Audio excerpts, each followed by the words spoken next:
नमस्कार दोस्तों, राष्ट्रज्ञान चैनल में आपका फिर से स्वागत है। मैं हूं आपका होस्ट सैम। आज हम लोग फिर से वापस आए हैं। ये कल ही का जो मुद्दा था यू इंडिया ट्रेड रिलेशनशिप्स, उसको लेके थोड़ी कुछ और बातें शेयर करने के लिए। अब ये विजिट यूरोपियन कमीशन के द्वारा और उनके प्रेसिडेंट और उनके डिफरेंट ट्रेड कमिश्नर्स के द्वारा जो विजिट था इंडिया में, वो खत्म हो चुका है।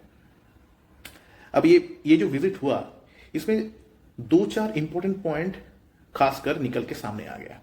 फर्स्ट, ईयू अभी बहुत डरा हुआ है। इसके पीछे बहुत सारे रीजंस हैं, एक एक करके बताता हूं। डोनाल्ड ट्रंप अमेरिकन प्रेसिडेंट बनने के बाद उन्होंने सीधी तौर पे धमकी दिया था। उन्होंने बताया था कि यूरोपियन यूनियन बना था अमेरिका को नुकसान पहुंचाने के लिए।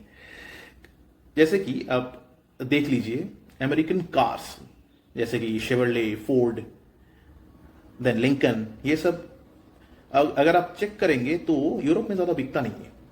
लेकिन यूरोपियन कार्स जैसे कि आप BMW पकड़ लीजिए, मर्सिडीज पकड़ लीजिए, ये सब अमेरिका में बहुत ज्यादा बिकता है। तो कहीं ना कहीं पे ट्रंप साहब को ये लगने लगा है कि ईयू जो कि है वो अमेरिकन बिजनेस और अमेरिकन वर्किंग क्लास जो लोग काम करने वाले हैं वहां पे, उनके जॉब्स के लिए बहुत प्रॉब्लम क्रिएट कर रहे हैं। और अगर हम ट्रेड डिफिसिट को देखेंगे तो वो कहीं ना कहीं सच भी लगता है, क्योंकि 300 बिलियन यूएस डॉलर की शॉर्टेज या डेफिसिट हमें यूएस एंड ईयू ट्रेड में देखने को मिलता है। तो अगर सच में डोनाल्ड ट्रंप ये 25% एडिशनल टैरिफ्स कार्स और बाकी सारे इंपोर्ट्स पे लगाते हैं तो ये यूरोपियन यूनियन के लिए बहुत बड़ी प्रॉब्लम हो सकती है। तो वो सब सामान बेचने के लिए उन्हें दूसरा कोई और अच्छा खासा मार्केट चाहिए। अब ऐसा नहीं है कि इंडिया में मर्सिडीज, BMW या ऑडी जैसी गाड़ियां बिकती नहीं है, लेकिन समस्या यहां है कि इंडिया में ये सब हाई एंड लग्जरी कार्स के ऊपर 70% का टैक्स लगाया जाता है, इंपोर्ट ड्यूटी, और यूरोपियन यूनियन इसको हटवाना चाहता है। ये एक इंपॉर्टेंट रीजन है। ऐसे बहुत सारी चीजें जो कि वो चेंज करना चाहते हैं इंडियन लॉ के अंदर, ताकि उनका सामान इंडिया में आसानी से बिक सके। इसी को लेके बात करने के लिए ये लोग आए थे। तो कहीं ना कहीं पे ये दिख रहा है कि ट्रंप की बातों पे ये लोग थोड़े डरे हुए हैं उनके बातों से। जैसे कि डोनाल्ड ट्रंप ने कल एक और काम किया, शायद आप लोगों ने देखा होगा कि व्लादिमीर जेलेंस्की जो कि यूक्रेन के प्रेसिडेंट हैं, वो कल व्हाइट हाउस गए थे। और ट्रंप साहब प्रेसिडेंट बनने के बाद इतने दिनों से अमेरिका की तरफ से जो भी हेल्प किया गया था, हेल्प के बदले एक मिनरल्स का डील मांग रहे थे यूक्रेन से, ताकि वो सब खर्चा जो कि अमेरिकन टैक्स पेयर के पैसों से किया गया था उसका थोड़ी बहुत रिकवरी हो सके। अब वो उनके हिसाब से या अमेरिकन इकोनॉमी के हिसाब से शायद सही भी है, क्योंकि वो एक बिजनेसमैन है। उनको पता है सिर्फ मुफ्त में कहीं पे कुछ देना कोई देश या कोई भी बिजनेस के लिए सही नहीं है, क्योंकि वो पैसा देश के जनता के लिए या उस कंपनी के डेवलपमेंट के लिए यूज होना चाहिए। अगर नहीं हो रहा है तो वो गलत है। कहीं ना कहीं पे उसका एक रिटर्न रहना जरूरी है। अब ये कोई एक देश की बात नहीं है। अगर ये चलता गया, अमेरिकन इकोनॉमी पे बहुत बड़ा एक प्रॉब्लम या मुसीबत आ सकती है इसके बाद। और कल ये मीटिंग में अमेरिकी प्रेसिडेंट डोनाल्ड ट्रंप और वाइस प्रेसिडेंट JD वैंस, इन्होंने थोड़ा टफ बातें करके पूरे वर्ल्ड को चौंका दिया। उन लोगों ने समझा दिया कि यूएस के साथ बिजनेस करने के लिए या डील करने के लिए अभी ऑपोजिट कोई भी कंट्री को थोड़ा केयरफुली बात करना पड़ेगा, क्योंकि अभी इस डील में यूएस की तरफ से थोड़ा हार्ड गेम खेला जाएगा। कोई भी आसानी से सिर्फ यूएस को सपोर्ट करने के बारे में बोल के या ऐसा कुछ एश्योरेंस देके उसके बदले यूएस मार्केट में एक्सेस नहीं ले पाएगा। अगर आप यूएस से कुछ ले रहे हैं, कोई सपोर्ट ले रहे हैं, कोई फाइनेंशियल हेल्प ले रहे हैं, तो आपको उसके बदले यूएस इकोनॉमी को कुछ ना कुछ बेनिफिट देना पड़ेगा। यह है ट्रंप के सीधी तौर पे अगर हम देखेंगे तो यह है ट्रंप की सोच। अब यही सोच पे कहीं ना कहीं पे इंडिया आ जाता है as an important partner European Union के लिए। लेकिन सवाल यह है कि ये जो यूरोपियन यूनियन के लीडर्स इंडिया में आए, क्या उन्हें लगता है कि इंडिया एक न्यूट्रल पार्टनर बन के उनके साथ काम कर पाएगा?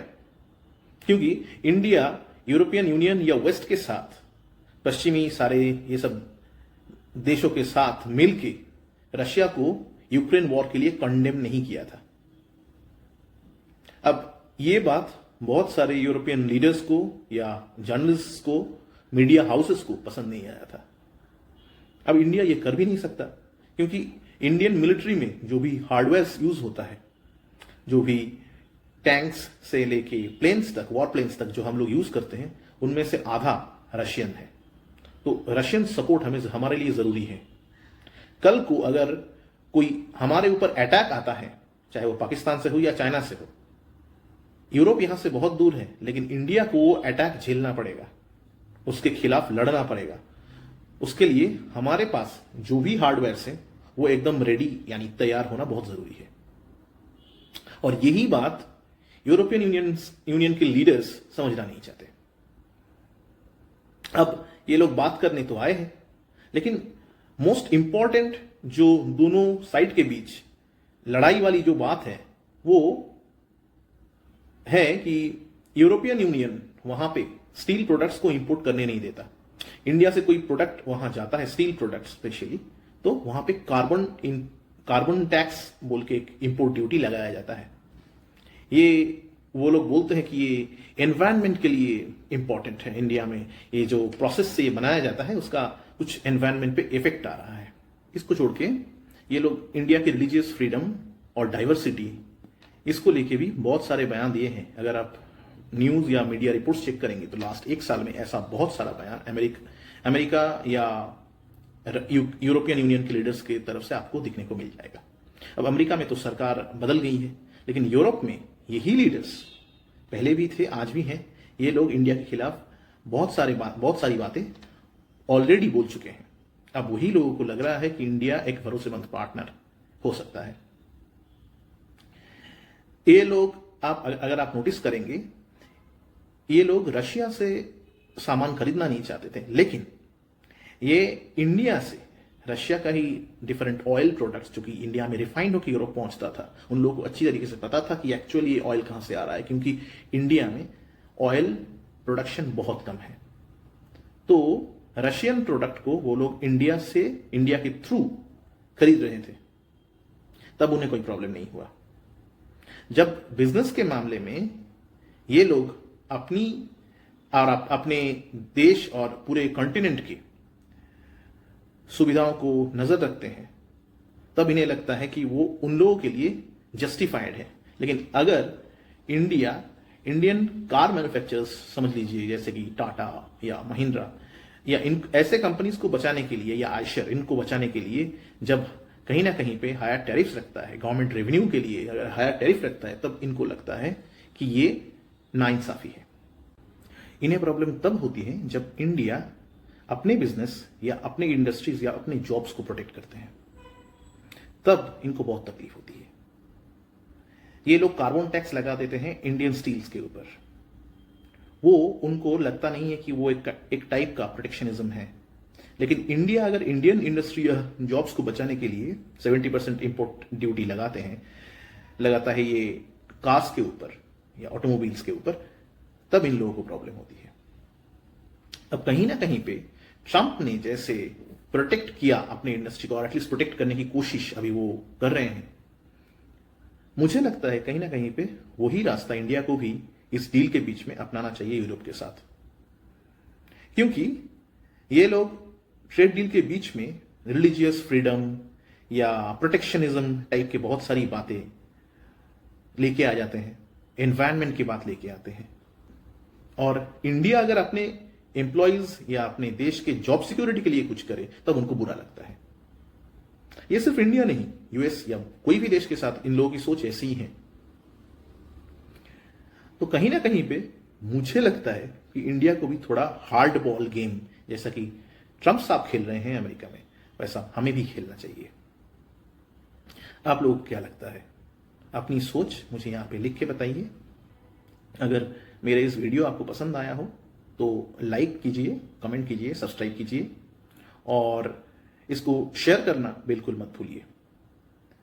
आपका कमेंट का इंतज़ार रहेगा, आपका सोच पढ़ने में और उसके ऊपर रिप्लाई करने में मुझे एक्चुअली बहुत मज़ा आएगा। सो फिर से हम लोग मिलेंगे कोई एक नया टॉपिक लेके। तब तक के लिए गुड बाय।